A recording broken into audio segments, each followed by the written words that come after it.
Tune in to Sports 360 with Ahmed Hamad. Hello and welcome to Sports 360, and I'm your host Ahmed Hamad. US Pakistan beat Bangladesh by 4 wickets in the opening match of the three-match T20 series at Dhaka yesterday. Bangladesh, after winning the toss and batting first, scored 127 runs for the loss of 7 wickets in their stipulated 20 overs. Or start, as we all know, Bangladesh have made some major changes in their squad.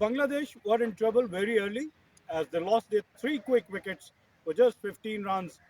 under 5 overs.